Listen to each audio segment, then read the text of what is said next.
Hello, everybody. Laura and I are so glad to be here today, and we're going to talk about something that I absolutely love, which is AI images. Laura, I know you've got some super cool tools you use. Do you want I to share first? I do have some super cool tools that I am absolutely in love with. One, and actually, I'm in love with them partly because they're both free, and I'm all about free tools if we can manage it, right? So I'll tell you what, I'm going to attempt to share my screen and show you a very cool tool called Bing. So if you are not familiar with Bing images, That's called Bing Create, is it not? it is And Bing, as in the search engine Bing. correct. I've already put in a fun prompt so you can just see the output. So I just literally typed in cool gray cat playing a guitar while on a skateboard. And this is what it generated. And it's free and you can customize the images. I'm not going to go into that today, but if you look over here on the right, this column over here. So like over here, you can see just like I have played and done lots of fun stuff. And it is just a joy to play with this. You can get distracted by playing with all this stuff. But anyway, so that is one of my very cool favorite tools. Now I'm going to share a different tool real quickly. And this one is going to allow you to animate. Here we go. I haven't tried this one. It is fun and free. Two of my favorite things, right? Just look at that corgi. You can browse images. Check this dude out. I'm liking cats. Did you upload the picture of the corgi, or is that there just demonstration? So it's I forget how it all works, but play around with it and there are limits, like you can't just do anything, but I forget. I haven't used it in a little while. But it's free and fun and worth taking a look at. And that is EMU-Video dot metademolab.com. That's a big mouthful. Anyway, I just Googled EMU-Video and it came up. of course it did. Of course. Okay, so perfect. Now it's all yours because you are the image queen, and I bow to you. Oh, I wouldn't say that, Laura. Oh, I would. I would.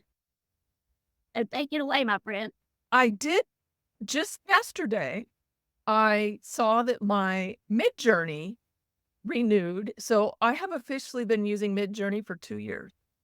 I Wow. just started my 3rd year. No wonder you're the expert. So I jumped in really early on that. I didn't even realize how early it was. Here's the thing about AI images. And it doesn't, this is just a general across the board thing. It could be a huge rabbit hole.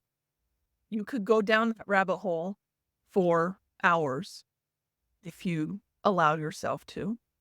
And it could be total garbage that you get, or it could be something really awesome.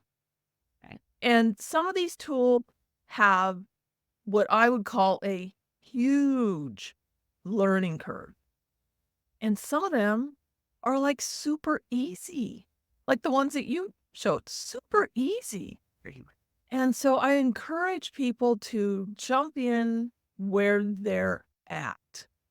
MidJourney is one of my faves, but it does have a humongous learning curve if you want to get something really useful out of it. Gargantuan learning curve, folks. Gargantuan learning curve. That starts with having to be able to use Discord. Yeah. So that's a barrier for a lot of people right out of the box. Yeah. So if you're not a techie person, I wouldn't even, I would probably never go there, and I certainly would not start there. Now, I did start there, but 2 years ago, there weren't a whole lot of options. Oh, like there are today. So that's what I wanna say about MidJourney. I've used a ton of things. All of my blog posts in the last 2 years have been AI-generated images.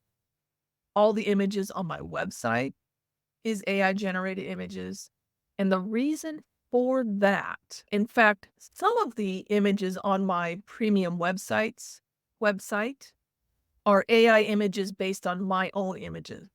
You wanna share that? Show us what you mean? Uh, Would you know how to do you have that you can pull up? Yeah, I can pull it up. But the reason that I do that is because there are companies out there, like we all know, that will sue you for misusing an image that you may have taken off of Google, or they think you didn't pay for it, or whatever it is. Yep. So that's a really good reason to use AI generated images because you're not gonna get in trouble from anybody.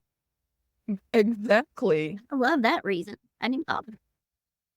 And also, would you say now though that with ChatGPT, at least the paid version, being able to create images, is that something you're getting into? Yes. I'll go over that in just a minute. Was originally an image of Mount Hood, which is where I live here in Oregon. And I think I uploaded the image and I said something like, "Add a field of wildflowers," something like that. Nice. Um, this one right here is an image of the gorge. If you are, that'd be the Columbia Gorge if you don't live here. And again, this is a very famous spot. There's tons of images of this, but you'll never see this one anywhere else because this one is fake. I uploaded again one of my images from this spot and it's removed some stuff and it added some wildflowers and it changed it dramatically, but yet I can still see that it's from here, Yes. which is the reason I have it on my site because I live here. And you are such the hiker too. Yeah. People don't know that about you. You're an avid hiker. And this is an image, again, a fake image based on one of mine that is taken from Mount St. Helens. And all of these were done in MidJourney. This was a hiking trail that I was on. Oh, wow. Again, my image, but not my image anymore. The reason I did this was one, to show, here's another one, Yeah. to show that you can use AI images from your own images. It was an experiment I did. I love the results, so I used them. So did Um, you upload those to MidJourney? I did. Wow. Yeah, Okay, and MidJourney even has another learning curve that I've not jumped down yet, to where you can alter the result in their tools. So you can really customize what you get using the entire suite of what they offer, which again, I have not taken the time to learn. oh my Um, gosh, I looked at that. Yeah, Talk about a learning curve, that's I'm not even gonna try. That's where I'm going back to Bing and or GPT now, but it's kind of learning Photoshop, or if you ever did that, no, and or if you ever tried it and gave up, that's what I relate it to. So that's like the high end of what I'm considering AI images. Now, I realize most people are not going to use MidJourney.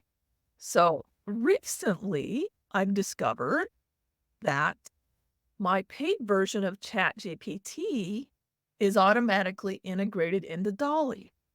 Now, DALL-E is one that I did try a long time ago, probably a year and a half ago, and I didn't like it. Like when I went to the website DALL-E, I didn't like what I got out of it. And I'm sure it was, again, my learning curve of not taking the time to learn the program. no, it was not very good, in my humble opinion, it was not very good. It started with that word that starts with an S. But now it's integrated into ChatGPT through their API system. And I can just talk to chat, if you want to call it that, and it'll pop up an image. And And so if I don't like it, I can say, let's just try it this way and type in something else. And it'll give me another version. So for us lay people out there real quick, you used some words a few minutes ago that were like all Greek, integrates with API, da, da, da, da. We don't actually need to know any of that, do we? No, E that's what I love. no. Because when I first went to and tried Dolly originally, you would go in and you would type in what you want. I would get garbage out of it. But with either the improvement or the integration with ChatGPT or both, it now provides very realistic looking images We have some questions. that you can use in your marketing. Do you see Alisa has joined us and she has a question? Can you connect MidJourney to ChatGPT? No. And Yeah. not at your point. Well, you really However, need to. what you can do is go to ChatGPT and say, please give me a MidJourney, and you need to use the word MidJourney, prompt to describe, and then describe whatever it is you're looking for, and it will give you a prompt. Now, the thing about MidJourney is you almost need to know a little bit about photography, because you could say, use Canon 800 zoom lens, for example, and it knows what that means, and it will give you perspective based on that. So if you have something very specific in mind and you want to, and you are a photographer or are familiar with it and you can describe technically what you want, MidJourney does way better. If you want easy, use ChatGPT. Absolutely. And she's got a follow-up question here. So what What paid paid version do you have to get DALL-E? They only have one paid version. It's $20 a month. At least yeah, that's and this is the paid version of ChatGPT that we're talking, not a paid version of DALL-E per se. Just if you have the $20 a month ChatGPT subscription, it will automatically generate an image for you. And I want to go back to those prompts that you were just talking about a second ago for the MidJourney. When you ask ChatGPT to create a prompt for this, that, or the other. So ask it to create 5 prompts, right? Oh, Get a collection of them because some will do better than others. And these prompts can be used really in they can be used in Bing. So you could take those prompts and pop them into Bing and get some really cool stuff as well. And you can also tell it to do things like, I want 5 prompts. One should be like a cartoon. One should be like Pixar. One should be photorealistic. You can get a little more, I don't know, granular, I guess. But anyway. yep. And if you're an artist or if you love art and you know the names of all these different types of art, you can go in. I did an experiment once. In fact, I posted on LinkedIn probably about a year ago now. It's in my feed somewhere. I had a prompt and I can't remember what it was, and I did 10 versions of it. I And the remember only thing that. I changed was the style of art that it was supposed to emulate. That was brilliant. And you know what you can do, folks? So I'm not an art historian or modern art person. I love art. I don't know who they are, their style. You can ask ChatGPT, suggest 10 artists that I can use for my image creation. And that will just give you and it will tell you who they are and what they're like. Yeah. Annie Leibovitz is one of my favorite photographer type. I've learned. I didn't know who she was, but now I do.